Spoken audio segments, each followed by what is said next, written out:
Hello and welcome to episode 39 of the Epic Classroom Podcast. My name is Trevor Muir and I like to talk about teaching, whether it's stories and ideas from my own classrooms or lessons I've learned from other educators. I just love to explore ways to help students grow and thrive in school, but also for their educators to thrive as well. And so that's what this podcast is. Whatever you teach or however you serve in schools, how can you lead a more impactful, dynamic, meaningful, and epic classroom?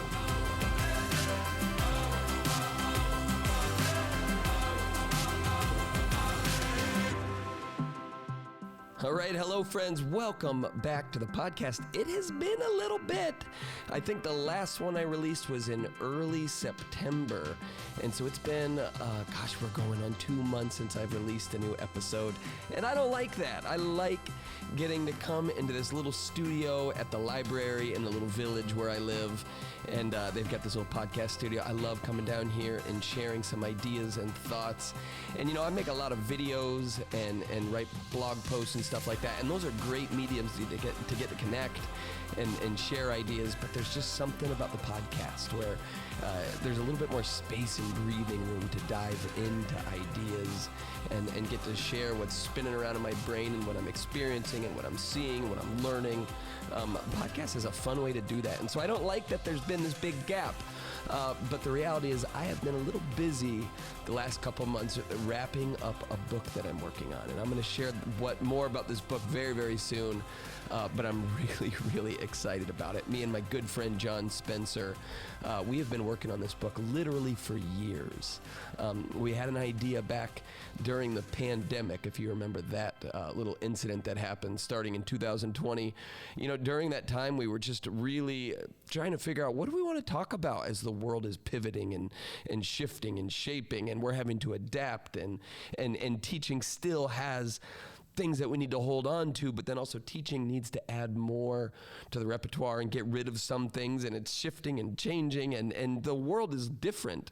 What do we want to put out into the world in the midst of all this? And so we came up with a book idea, and we started working on it, and we've taken our time and really let it, organically grow and write and develop, and it finally got turned into our publisher last month. So we're publishing our book with Wiley, specifically Josie Bass, who has published books like Teach Like a Champion. They do some really great big books in education, and we have the opportunity. We've been invited to publish with them, and so it's been a really fun process to go along the way of writing this book with a publisher like this, and then finally it will be released in June of next year. But the first draft is turned in. We are done with that piece of the experience of writing a book, and the last couple months have been all consuming as we've been finishing up chapters and tying it all together and finding research to back up ideas and rewriting and writing and rewriting again and just doing all of that.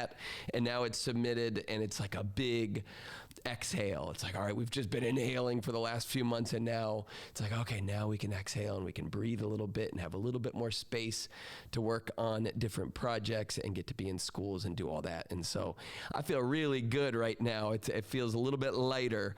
And one of the first things I've decided to do now that the book is finished, or at least that first part. Now it's with editors, and we'll have a lot more work along the way. But now that we're at that part, I was like, all right, now you got to go record a podcast. And so I want to just record a little podcast here. And I want to talk about GPA, because, last week I released a video, just a little 1-minute thing sharing a story that I'm about to share with you. And it's really resonated with people. Because I think what I'm about to share, I think we all get it. We've all seen it. Maybe we've experienced it ourselves. But you really can't dive into something very much in 1 minute. It's almost like a taste of a bigger idea. And so I want to get into the bigger idea here, and that's talking about GPA. So I want to tell you a little story. Well, I don't know if it's a story. So when I was in college, I went to Florida State University.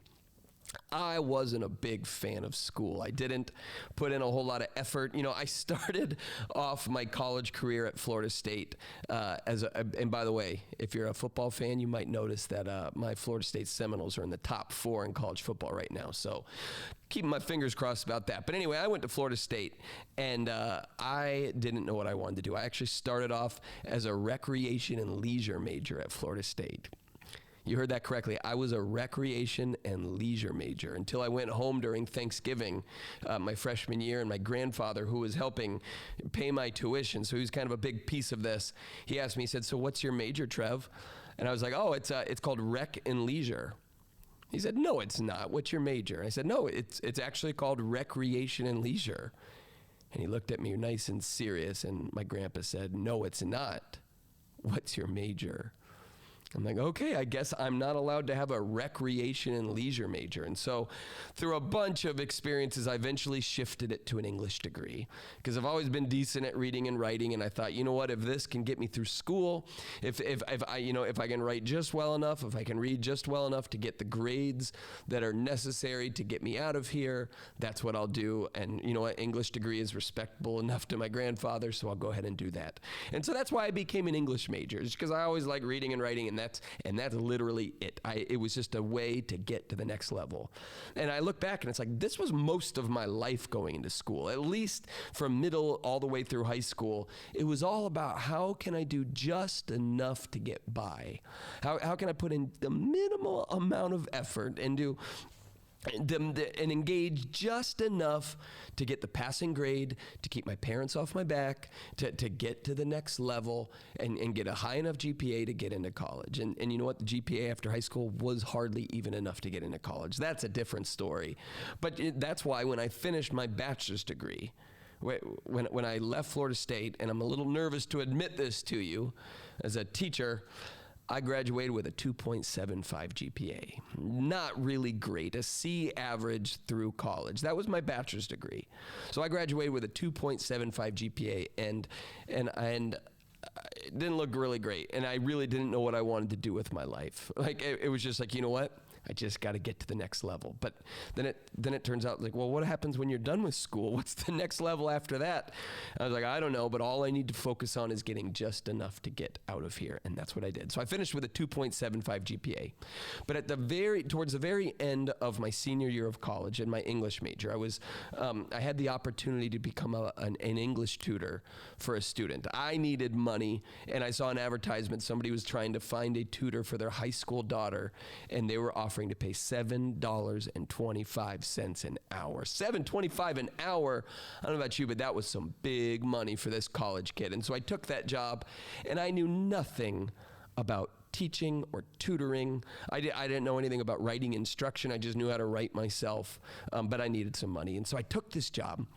And the first time I met with this student, I quickly saw why she needed a tutor. She was not very good at writing, and she was struggling in classes and was getting poor grades, and that's why her mother hired me. And so I didn't really know what to do to teach her, but I was like, well, here's what I do when I start writing. And so I showed her a few tips that I've kind of learned in my own life in writing, and I kind of showed those to her, and I shared them with her, and she started practicing them, and I started sharing other tips, and I started taking what I knew about reading and writing, and I was teaching it to this high school student, and I noticed every single week her writing would improve. She was getting better at writing. And then I noticed as she was getting better at reading and writing, her grade was also improving. And I remember by the end of that semester, at the end of my college experience, this student had got the very first B of her entire life in English class. And I remember the joy on her face when she saw that she could do it. She was just more confident. She was carrying herself differently. And I remember her mother literally in tears on my very last day thanking me for helping her with her English class. I was like, oh, I'm happy to help. And she's like, yeah, but this is more than just English, Trevor. This is, her confidence is improving, and I can't even put a price to that. It's like, is it more than $7.25 an hour? But like, she was just elated by this. And I remember by the end of that experience, I was elated by it. I was like, holy smokes, I didn't know I could do this. I didn't know I could take what I'm decent at and teach somebody else how to do it. And I didn't know that when they got better at it, they would grow in confidence and have a better posture towards themselves and the world and school, that this would have an impact beyond just their English skills. It felt like a superpower on my part. And I remember sharing this with a mentor, and he's like, well, Trevor, you could be a teacher, you know. I'm like, no, thank you. Like, I don't really like school. Why would I want to continue to go to it? And I remember he shared with me, he's like, well, yeah, but surely you had some good moments in school. And I'm like, yeah, but they were pretty few and far between. And he started kind of just asking questions and drawing more out of me. And it's like, yeah, you know what? I did have some experiences in school that were deeply foundational. Heck, the reason I liked English so much is because I had a teacher like Mrs. Schwanier who taught me to read my writing out loud, and Mrs. Reams who taught me how to write stories, and Mrs. Bandy who taught me craft, and Mrs. Perry who taught me perfection and excellence. And it's like, oh, I guess I did have these teachers that really helped me do this, and I really can see the correlation between the success I would have in their classes and on their assignments and activities and how I felt about myself. And it was like the spark went off inside of me, and this was like the moment where I decided this is what I want to do with my life. I want to help other people find this type of success, and maybe I could even be good at it. And so this is at the very end of my senior year of college. As I was getting my English degree, I decided I wanted to use it to become a teacher. But I didn't have a teaching certificate. And so the very first thing I did when I graduated college is I went and got a job at a long-term care pharmacy, packing pills 40 hours a week. And it was the most boring job of my entire life, but it paid $11.25 an hour. And that was just enough to pay for me to go to school at night to get a master's degree to become an educator. And so that's what I did. I found myself working 40 hours a week during the day and then going to school full time at night and working my tail off and working like I'd never done before. I was kind of a lazy kid growing up. Remember, I was a 2.75 GPA, doing just enough to get by, but all of a sudden I was going to school. And then by the end of those 2 years when I finished the teaching program at a much smaller school, as I was preparing to become a teacher, I graduated with a 4.0. So I'm wondering, 2 years prior than that, I graduated with a 2.75. And then I went through the teaching program, which was much more difficult, right? Like it was difficult. I wrote longer papers. I sat through longer lectures. There was way higher expectations. You know, I wasn't at a huge university anymore with TAs, teachers' assistants who led classes and graded work. No, like my professors during my teaching program did it all. They taught it, they graded it, they assessed it, they observed. It was so much more rigorous. And I was working 40 hours a week during the day. And I was newly married, and so I had all of this new responsibility. And I was working my tail off, and I would go to school at night, and I was writing 20-page papers, and I was doing all of this and expending effort like never before, and I graduated with a 4.0. So here's the question. Did I all of a sudden become smarter in that 2-year span? Did my brain grow exponentially after I earned my bachelor's degree? Did all of a sudden I just had this higher propensity for learning, and I was just better at absorbing information and just demonstrating it and showing up to assessments with a better at taking. Was I a smarter human being from the age of 22 to 24? No. I don't think that's what it is at all. I don't think that's why my GPA rose. I don't think I became brilliant all of a sudden. I think, and this is my assessment of it, and this is what I want to continue to dive into in this episode, but I think we need to continue to chew on this, is my GPA a reflection of my increasing knowledge, or is GPA really sometimes just a reflection of having purpose and a good reason to want to learn and engage and work hard, right? You know, was my GPA in my bachelor's degree, is that because I wasn't capable of a 4.0? Or is it because I didn't really care about getting a 4.0? There wasn't enough reason for me to want to put in the effort that was necessary to do this. But then all of a sudden, I wanted to be a teacher. right? Like I wanted this career. I had this experience that told me this is something you can be good at and you can build your life around and you can find joy in work and you can bring joy to others. This could be a life you want.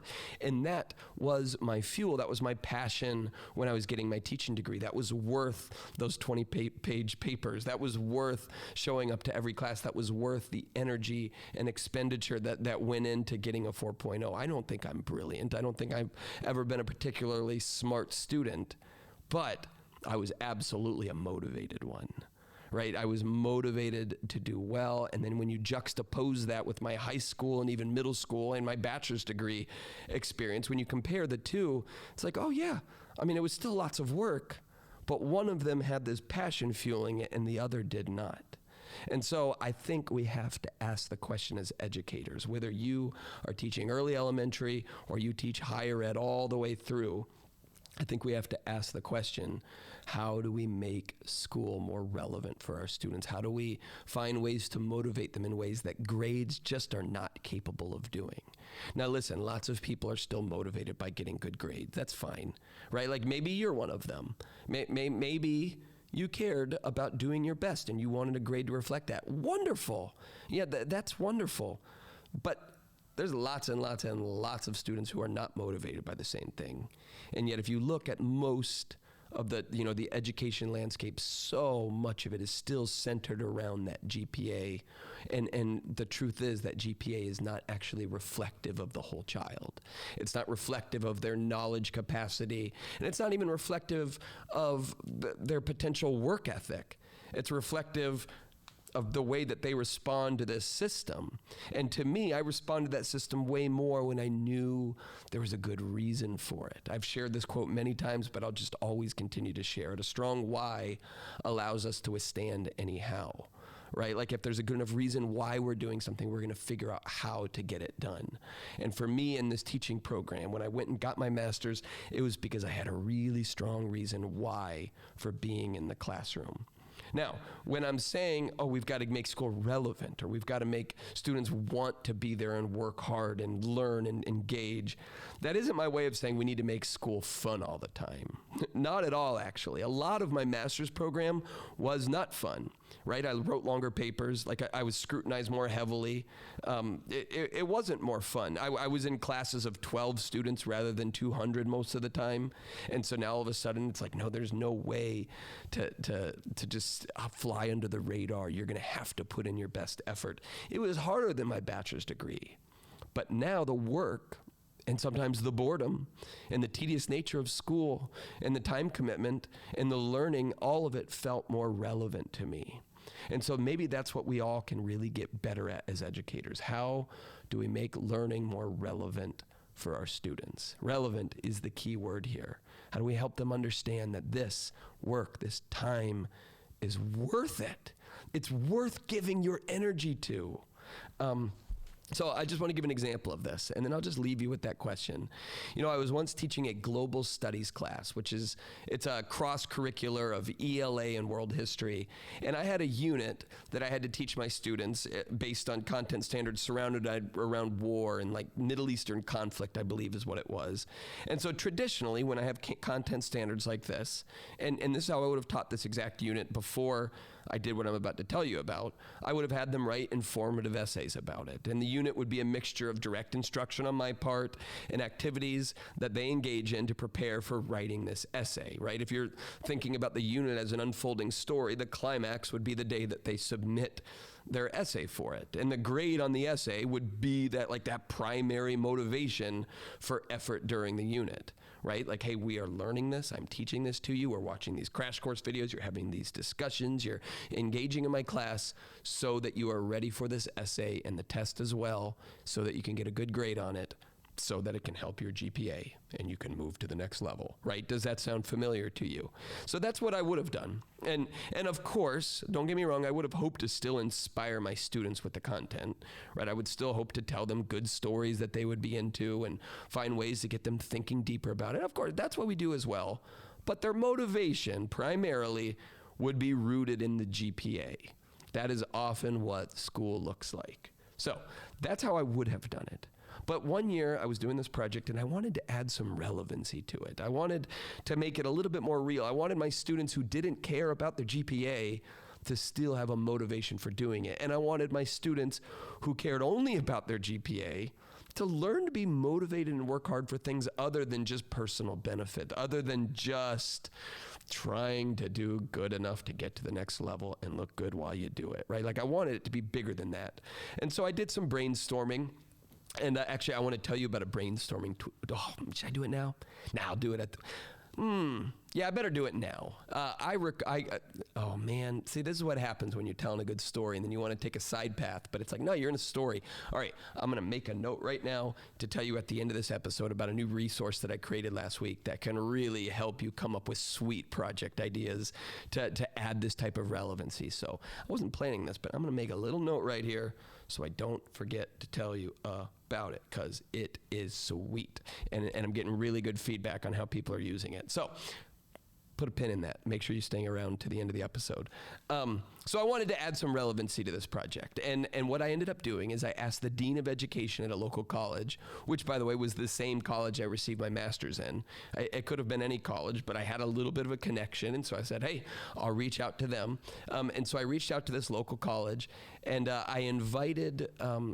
I invited the dean there to come and talk to my students. And I had an idea for what I wanted her to do. And so I pitched it to her, and she said, absolutely, I would love to do this.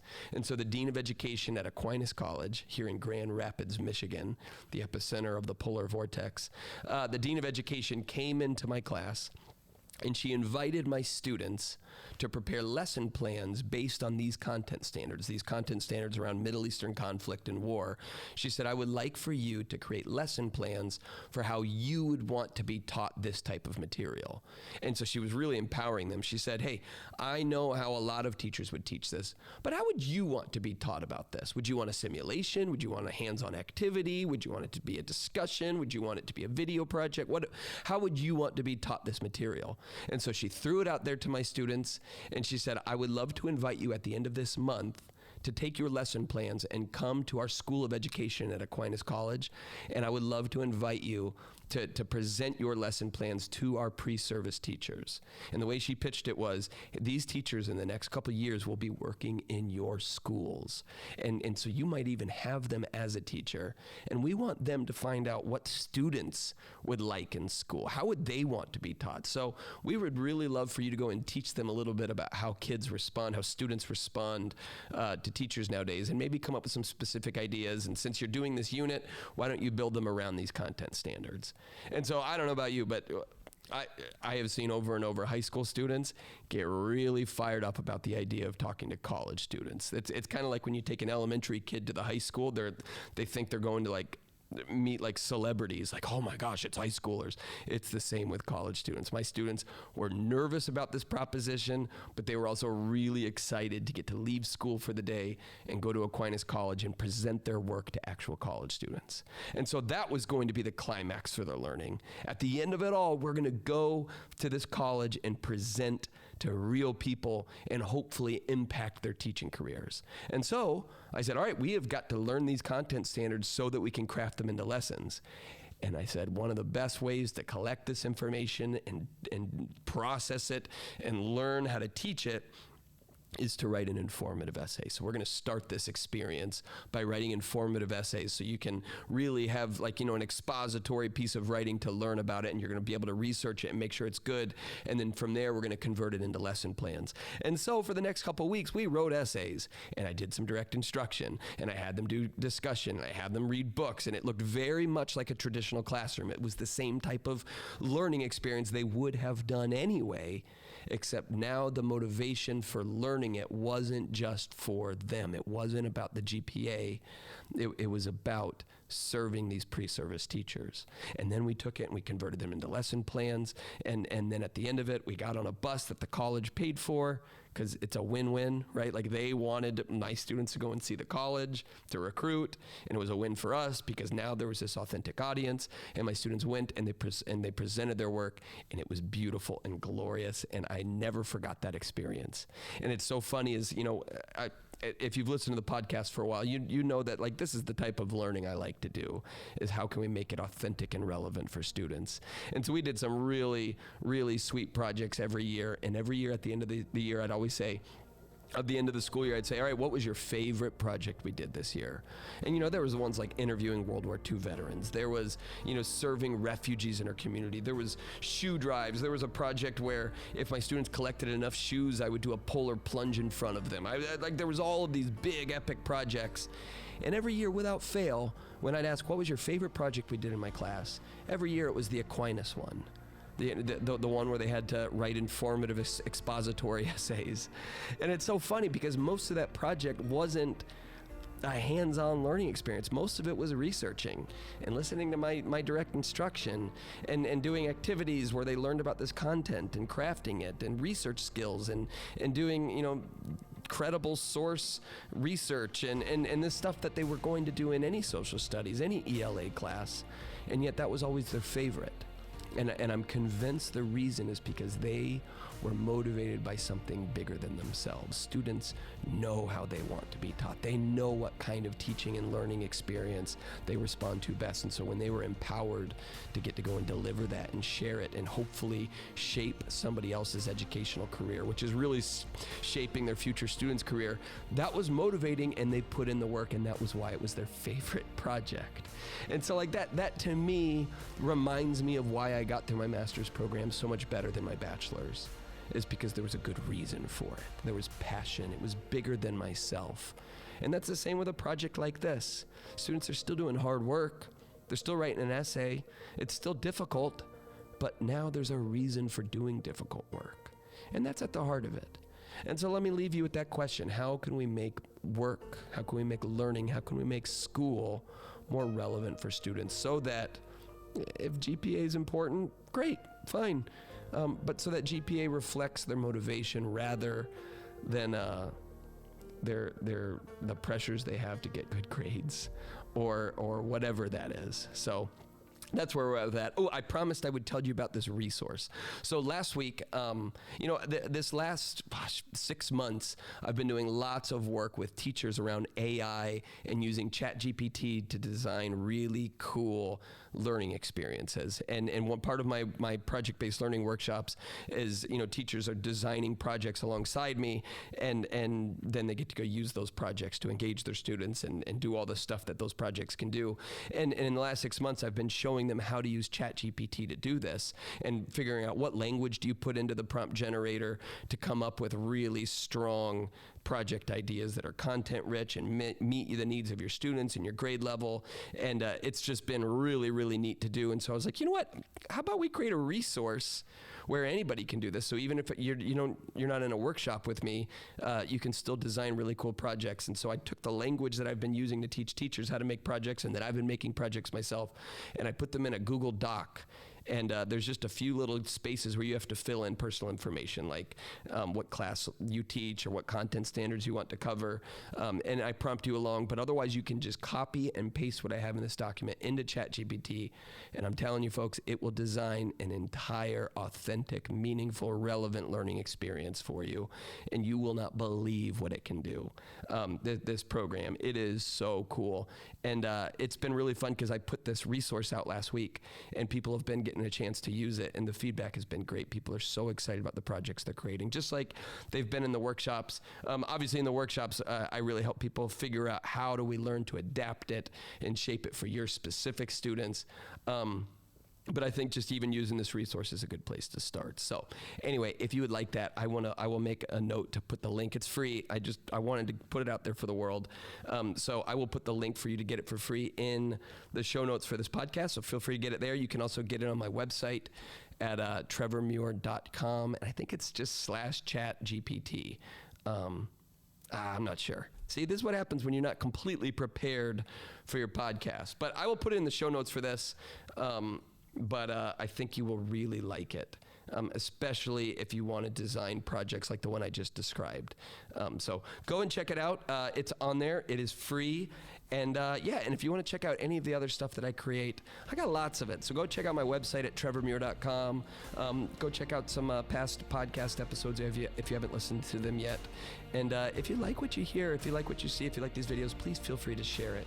Because that's the reason I do all this work, is I just feel so deeply invested in the lives of teachers in schools, because I just realize, and I know it so deep down, how important the work that you do is, and I like to get to be a part of it. So thanks for allowing me to be. And it's good to be back in the podcast booth. I'm going to try to make another one next week and get back into the rhythm again, because this is fun to get to talk to you for a bit. So thanks, everybody. My name is Trevor Muir, and this is the Epic Classroom Podcast. Have a great weekend.